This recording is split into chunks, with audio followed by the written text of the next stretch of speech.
अचके में हाथ हंडिल से छुटाले कोई रुखुटावा के जान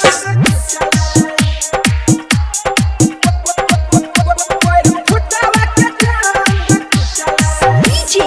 विकास सिंगिंग बाय गौरव ठाकुर। नया नया गाड़ी लेला कोई छौड़ा ससुरारी से जाई रहे बाजार उड़ैने बात कइने साइड से हो बात कइने साइड से अचके में हाथ हैंडल से छुटालाई कोरा फुटावा के टांग टूटालाई अचके में हाथ हैंडल से छुटालाई कोरा फुटावा के टांगरी टूटालाई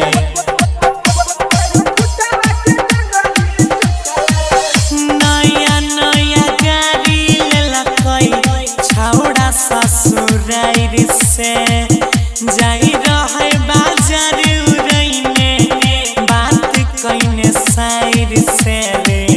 बात कइने साइड से अचके में हाथ हैंडल से छुटालाई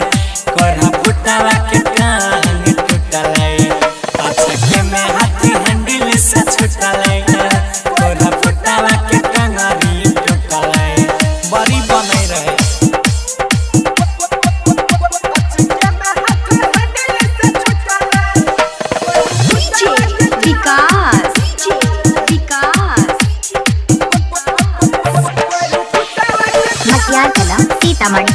Sitamarhi Vijay Shri digital audio recording studio Biharigunj.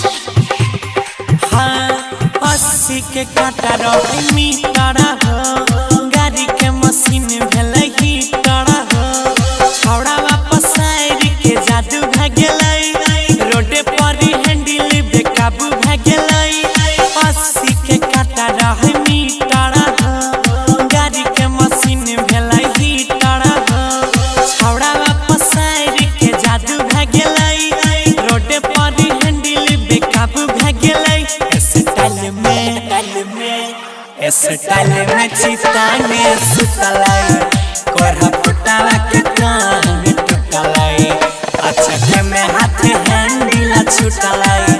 जोना पिटावा के टांग टूटालाई आबरी ठीक भेल छै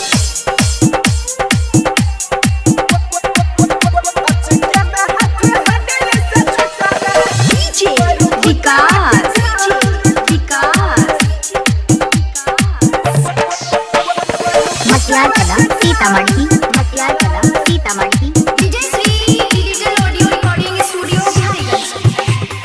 भैया के करने सुने रहे छे थारा हो